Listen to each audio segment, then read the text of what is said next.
Bonjour tout le monde, donc aujourd'hui on va faire une autre expérience scientifique. Dans le fond, ça va être la suite de l'œuf bondissant qu'on a vu dans la dernière vidéo. Puis on va faire une autre expérience qui s'intitule Explosion d'arc-en-ciel. Donc on va commencer par l'œuf.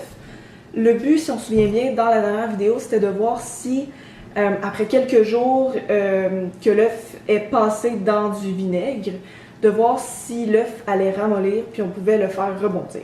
Donc on va commencer par voir qu'est-ce qu'il a l'air maintenant. Il a l'air de ça. Il a grossi un petit peu, puis il a l'air mou, en tout cas, dans le liquide qu'il y a là. On voit encore le petit jaune d'œuf à l'intérieur. Donc là, on va faire le test. Je vais ouvrir ça. Oh mon Dieu. C'était bien scellé. Ouvrir ça. Là, j'ai pas trop pensé à mon affaire, hein.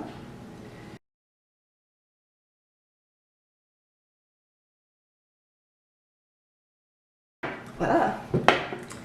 Mettre l'œuf là-dedans. Ben, l'eau en fait. Là. C'est tout mou. Oh, c'est cool. C'est vraiment mou. Regardez. On va rebondir, on va voir. Oh mon Dieu! Je suis vraiment excitée. C'est vraiment cool! Ça rebondit. Il est vraiment mou. On voit vraiment le jaune à l'intérieur. Je veux juste pas que ça coule. On voit vraiment le jaune à l'intérieur. Je sais pas si vous voyez là. Ah! Oh mon Dieu. J'ai peur. Parce que je vais faire le test aussi de voir s'il y a une limite. Ce serait cool de voir s'il y a une limite. Hein. J'ai vraiment peur que ça explose. Oh! Ça va exploser. Donc on voit à cette hauteur-là, si vous voulez faire le test, ça fonctionne. C'est la coquille en fait qui est devenue molle. Le jaune d'œuf est encore là. L'œuf est encore tout là en fait. C'est vraiment juste la coquille qui a ramolli. À mon avis, l'expérience est très bien réussie. Je vais nettoyer tout ça. Puis je vous reviens. Donc pour la deuxième partie du vidéo de l'explosion arc-en-ciel, je vais vous dire le matériel que vous avez besoin si vous voulez faire l'expérience à la maison.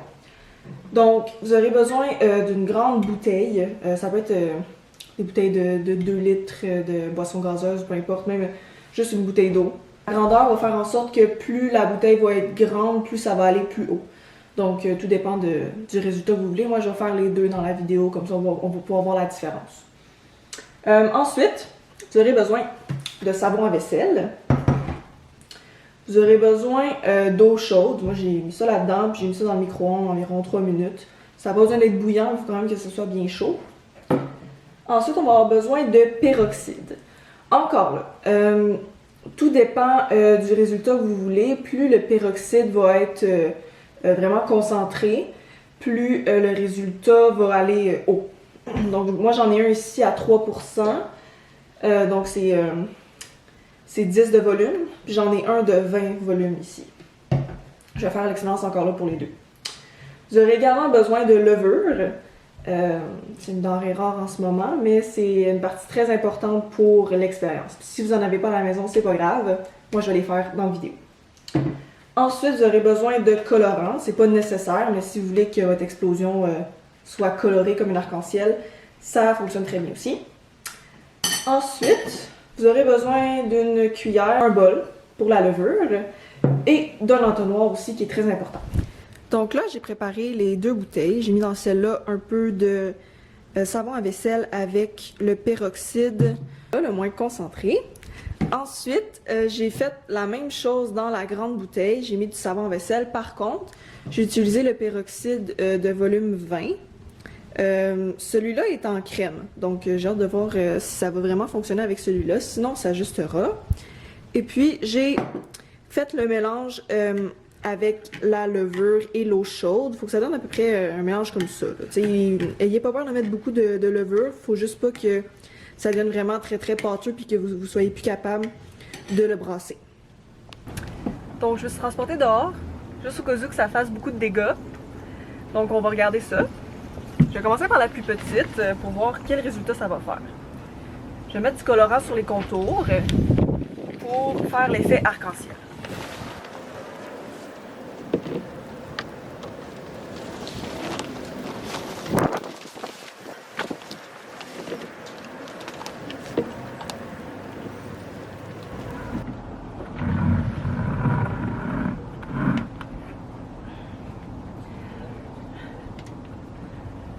OK.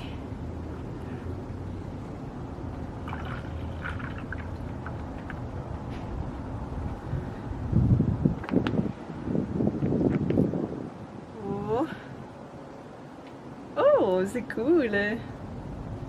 Ça n'explose pas beaucoup. Mais ça fait ça. C'est vraiment cool. Ah, mais on voit la couleur, là. On voit quand même la couleur. C'est très cool. C'est génial. Donc, je vais faire celle-là. Je vais le faire à côté, en fait. On voit quand même bien ici.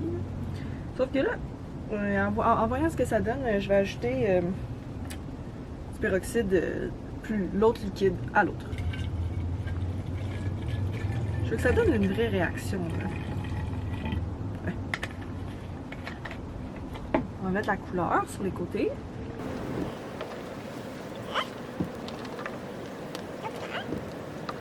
On va mettre la levure.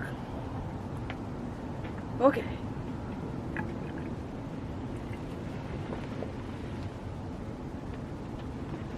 Celui-là, il monte plus vite, là.